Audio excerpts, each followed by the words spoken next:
মাছগুলো আমি ভাজতে শিখেছি, ঢাকা দিয়ে দেবো, নাহলে প্রচণ্ড তেল। মাছ ভাজা শুরু, দেখা যাক কিরকম দাঁড়ায় রেসিপিটা।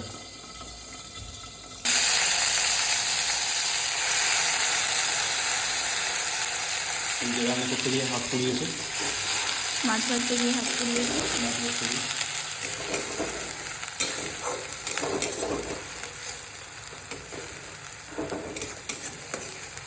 ঠিক আছে। তারপর দেখো এখানে আমি গোটা জিরে, শুকনো লঙ্কা, আদা রসুন দিয়ে একটা পেস্ট বানিয়ে রেখেছিলাম, তো এই পেস্টটা দিয়ে দেবো।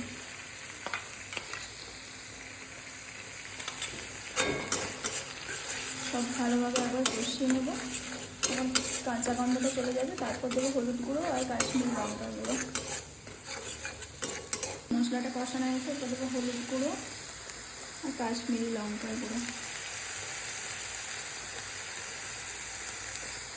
সেদিন পেন্ডিং দিন করে হলুদটা কমে যায়।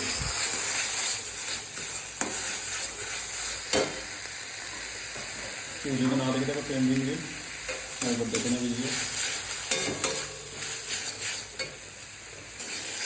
মশলাটা কষানো হয়ে গেছে, এরপর আমি দেবো টমেটো।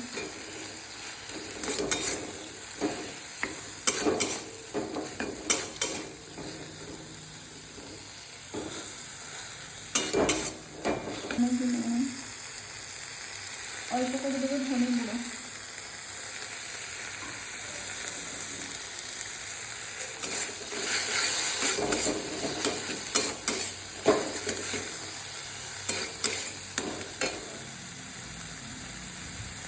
সব কিছু ভালোভাবে কষানো হয়ে গেছে, অল্প জল দিয়ে আমি এটা ফোটাবো যাতে টমেটোর কাঁচা গন্ধটা চলে যায়। ঢাকা দিয়ে দেবো।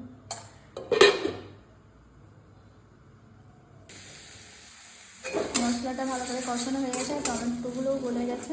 দিয়ে দেবো লবণ। লবণ আমি আগে দিয়েছিলাম, এখন অল্প করে দিলাম। এরপর দিয়ে দেবো জল।